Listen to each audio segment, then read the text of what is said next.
What is up, guys? It's your boy Zayverb coming at you with the Kirby Street League Power Rankings for Season 5, Week 2 of Quagsire Division. This week we saw a bunch of battles that may have gone ways that people weren't expecting. We saw some great performances out of some coaches, and other coaches not as much. Power rankings this week are very different compared to last week because we saw some nice upset victories and we saw some real potential out of the lower coaches and some not as good battles from the higher coaches. So, without further ado, just a little disclosure, this is not going to be a full 12-person ranking, it's going to be a 10-person ranking because of the fact that Forside and Sky have not battled, so I did not feel qualified to rank them in power rankings since they haven't battled. Forside is now in XX position, and Sky is tied in XX position with Forside. Without further ado, our 10th position spot is going to be going to Insanity and the Kettling Reapers. This battle started off decently, not well for Insanity. DL setting up with Deancy really poked a hole through his team, and then Insanity just kind of gave up.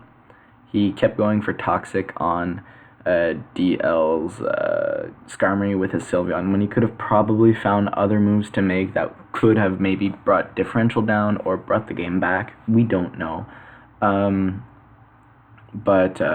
Yeah, Insanity, you're in last place this week because we dislike quitters, and while you didn't forfeit, you basically did. I don't have all that much else to say here except, come on, man, don't do that next week. It's not cool. Not cool. In 9th position, we've got Blaze and the Albany Abomasnows. So, this week, once again, you got swept by this week it was by Mega Aggron, and if I'm being completely honest, that was quite the beautiful sweep. Like, this is nothing against you, Blaze. Your team is really easy to set up on, which is exactly why I did that week 1 and why it happened week 2. You have certain mons like Registeel, like Mew if it's defensive, like Mega Venusaur, that are easy to set up on, and because of that, your team is weak to set up sweepers, and you will probably find yourself being swept multiple times this season, at least until you either find a way around it or you change up your team, your choice. But you did have some decent plays here with your Primarina, I found, and your Mew. But yeah, you did not play all that well around. A Rock Polish Power Up Punch Mega Aggron, which is something I wasn't expecting to say this season, but I'm so glad I got to see it. In 8th position, we've got Hef Nasty and the Missouri Arcanines. Man, this game was close. It ended with a loss on your part, with Jirachi at like 12% left on the field, and that is all. You did make some decent plays this week, especially with your Mimikyu. I found Mimikyu, you seem to play really well with Mimikyu, and as I said, bring that Z-Snatch set. It is top tier. I love it. But I do feel like the matchup this week wasn't necessarily in your favor. As much as Mimikyu is good at dealing with psychic types like Jirachi does put quite the number on your team, with it being able to flinch things to death, with it outspeeding pretty much everything on the team except for Manectric and Lycanroc, and Starmie, which does hurt. But all in all, you're in 8th position because of how close of a game it was and how last week you had a really, really close game too, but you are still 1-1. You've got the full season ahead of you, and I'm sure you're going to bounce back. Everyone's going to bounce back. Literally, I say that for everyone. Everyone's going to bounce back. Everyone's going to make playoffs. That might not be true, but we hope so. In 7th position, we've got Jamesy and the Crystal Palkia. 2 words. Fire Blast. This week, Eon, after having been swept, he decided to sweep someone else back with his Scarfed Chandelure, which simply destroyed your team. You didn't really have all that much for Scarf Chandelure. Maybe a defensive Blastoise could have done. But even at that, Marowak would have been nice had it not been at such a low percentage. Sorry, Umbreon could have been nice had it been brought. Um, but yeah, I don't have all that much to say here. We didn't see much battling. We just mainly saw Chandelure come in, click Fire Blast 4 times or 5 times, and then let Ryu Nicholas claim the last kill. So, 7th position out of the way. In 6th position, we've got Eon and the Runaway Rangers from last place in 12th to 6th this week. You did quite good, kid. That Chandelure, I tell you, that put such a number in on James's team. You played it with it really well. You saw your opening, you seized the day, and you used it. You're not any higher than 6 because of last week's loss. This is now a cumulative thing and not just week per week basis. If it were week per week basis, you'd be closer to the top.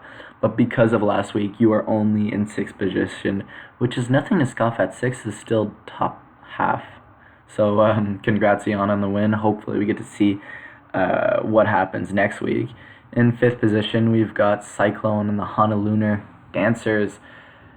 Yeah, this one was really close. This battle was really close, but I did bring you up quite a bit compared to last week because of the fact that I found you played really well around Hef's team, with Jirachi being one of the stars of the show in my eyes. It really put a number in on him. Yeah, you're not higher because last week you had a decent loss, but at least you're higher up now. Yeah, I don't have a lot much to say this week. It's pretty much just people who lost last week won this week, and people that won last week lost this week. Which is exactly the case for number 4, aka me. I put myself in 4th position because I did have quite the good week 1 in my eyes, but not. But I'm not at the top of the 1-in-1s because I do feel like I did not play all that well around Clefable. I did not prep well for Clefable. I should have just not brought Buzzwole in general. Buzzwole would have been. It would have been much better to bring something else that could have maybe dealt with. Clefable a bit better.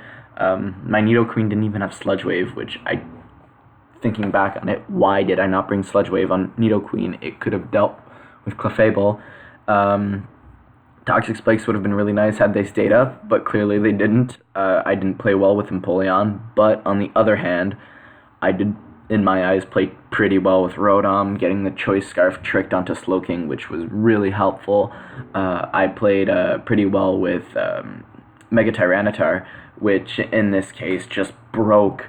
I think it got something like 3 or 4 kills this week. It broke Odin's team really, really badly, and had he not switched, or had I got a crit on Clefable with Stone Edge, or had I not missed that Stone Edge on Slowking, this could have been a different story, and I could have won, but besides the point. That is me in 4th position. In 3rd position, we've got Just Jake and the Sacramento Slowkings, and man, this was a great game to watch. I was watching this game live, and I was flabbergasted. Like, I've drafted Mega Aggron 3 or 4 times, and I've never thought of bringing Rock Polish Power Up Punch Mega Aggron. But man, did it put work in.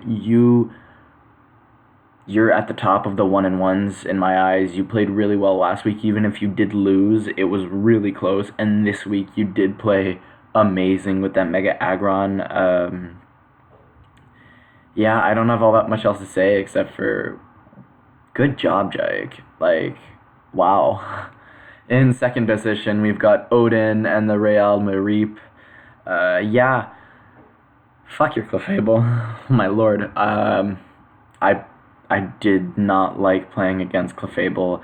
I was stupid thinking it wasn't gonna come. I was more so expecting something like, I don't know, Skuntank, or Raikou to come, because I did feel like they had decent matchups this week. But no, you brought Clefable, which in hindsight I should have prepped way, way more for, but I didn't, and that's why I put myself lower.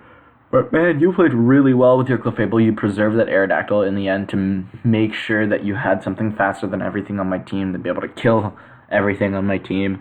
Slowking, even once it got Scarfed, you played really well with it. Kyurem, just early game breaker. Ferrothorn, that is where you maybe have faltered a little bit, as much as Tyranitar doesn't always run Fire Punch. I feel like on versus this team, it's decently obvious because of Lurantis, because of Ferrothorn. Ferrothorn was a big thorn in my side, if you catch my drift, and I just feel like you could have played a bit better around the Tyranitar too, with it breaking 3 or 4 Mons on your team. It came in, got like 3 kills, and then died. Like, yeah, your end game was perfect. You let Clefable die when it had to. You let Aerodactyl come in and just clean up versus Tyranitar, and for that you're in second position. No surprise here. In first position we've got DL and the Detroit Quagsires. Man, you played so well. You broke a man's soul. Like, Insanity just stopped playing because of how well you did. You played so well with your Diancie. You played so well with your Skarmory. And other than that, I don't remember any other Mons heading the field because of how well you played with those two. You did great this week, and for that you're in first place. I can't say all that much more. You did really good. Yeah. And that concludes the Kirby Street League Power Rankings for Season 5, Week 2 of Quagsire Division. I'll be back Week 3 and Week 4 and Week 5 and Week 6 and until the final week. And probably into playoffs too. So without further ado, have a fantastic day. Peace.